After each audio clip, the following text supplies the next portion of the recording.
Honorable assistance, notre sommet se voudra donc être l'espace de 2 jours, un lieu d'échange, de partage, de discussion, où joutes intellectuelles et critiques constructives animeront les débats. Pour cela, la dimension maghrébine nous apportera cette diversité nécessaire, car la santé maghrébine n'est pas un mythe, mais bien une réalité. J'ai personnellement eu à le vivre, et cette tradition de collaboration a déjà été tracée par nos aînés. Nous allons donc nous y inscrire avec enthousiasme et fierté. Notre sommet vise l'excellence en matière de santé. Nous souhaitons être à la hauteur des défis qui s'annoncent, reproduire et adapter les succès, s'enrichir des expériences réussies. Pour cela, le choix s'est naturellement porté sur 2 pathologies qui aujourd'hui semblent atteindre des proportions inquiétantes: le diabète et le cancer.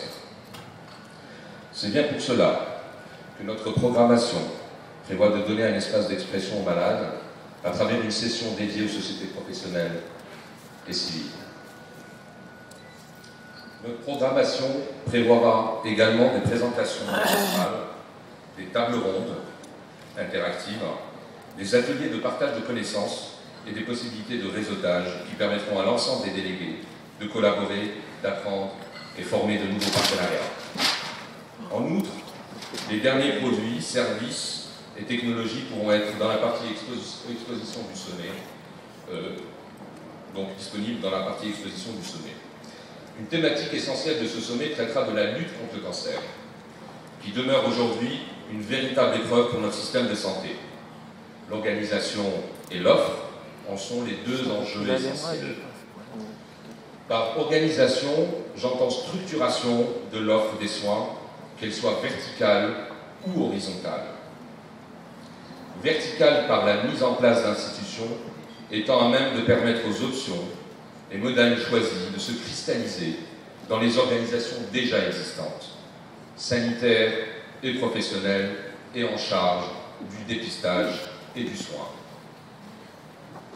Horizontale par la nécessité d'une action multidisciplinaire et collégiale. Se poseront donc lors des sessions animées du second jour de ce sommet des questions fondamentales sur les modèles et les options à choisir, notamment sur les modalités d'élaboration ou d'exécution du plan cancer. Nous aurons également l'opportunité de bénéficier d'expériences, dont celle de l'Institut Gustave Roussy, de l'Institut Curie de France, qui seront représentés par leurs premiers responsables respectifs, mais aussi du King Fahd Hospital d'Arabie Saoudite et du Cancer UK Partner du Royaume-Uni, ainsi que l'Institut national d'oncologie Sidi Mohamed Ben Abdallah du Maroc. Honorable assistance, il ne saurait être d'organisation performante sans une offre thérapeutique de qualité et une disponibilité assurée. À ce titre, nous ne pouvons que saluer l'initiative de Monsieur le ministre du Travail, de l'Emploi et de la Sécurité sociale,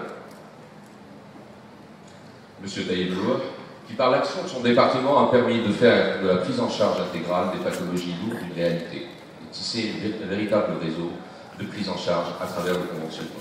Si bien que nous sommes aujourd'hui fiers d'avoir l'ensemble de nos pharmacies de ville conventionnées sur l'ensemble du territoire national et une couverture de la médecine de ville en permanente progression. Ainsi, 2,8 millions d'Algériens atteints de maladies chroniques sont pris en charge intégralement, et notamment dans le diabète et le cancer. Et saluer celle de Monsieur le ministre de l'Industrie également, en matière de disponibilité, en matière aussi d'industrie, Dr Chérif Rahmani, qui, dès sa prise de fonction, s'est appelé à encourager l'émergence d'une industrie locale sur des produits technologiques, dont les anticancéreux. Par ailleurs, il est impérieux que l'ensemble des acteurs s'impliquent pour l'émergence d'une politique orientée vers l'accès des populations au traitement de demain, et notamment par la mise en place d'une véritable politique générique concertée qui permettra de générer les économies nécessaires au financement d'un arsenal thérapeutique innovant, qui puisse répondre au relief épidémiologique particulier de l'Algérie et aux enjeux de santé publique clairement identifiés tels que la lutte contre le cancer. Notre arsenal thérapeutique doit être reconsidéré en fonction d'objectifs sanitaires prédéfinis et explicites et d'allocations financières et budgétaires allouées en concertation avec les organismes sociaux impliqués dans le financement. Il y a un consensus sur la nécessité d'avoir une politique cohérente en matière de médicaments, une moralisation professionnelle du secteur et la mise en place de règles transparentes. Les arbitrages doivent se faire au niveau des options politiques choisies et la mise en œuvre au sein des structures administratives centrales en charge de la gestion du secteur. C'est la voie indiquée par M. le Président de la République, M. Abdelaziz Bouteflika. Nous restons persuadés qu'il est indispensable d'envisager une politique concertée avec les différents acteurs, producteurs locaux et laboratoires internationaux, sans mettre en opposition une industrie locale et des fournisseurs internationaux, qui trouveront certainement en ces producteurs locaux des partenaires de choix. Au cours de ces 2 jours, des professionnels représentatifs du secteur pharmaceutique national et international aborderont les problématiques de l'offre biotechnologique au Maghreb et les conditions à réunir pour consolider une industrie locale et régionale de qualité. En conclusion, honorable assistance, nous voudrions vous remercier de nous avoir honorés de votre présence et présentons nos vifs remerciements à l'ensemble des participants.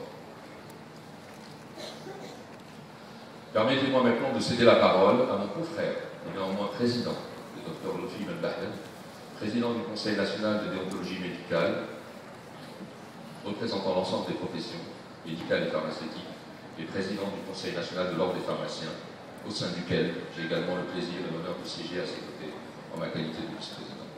Je vous remercie.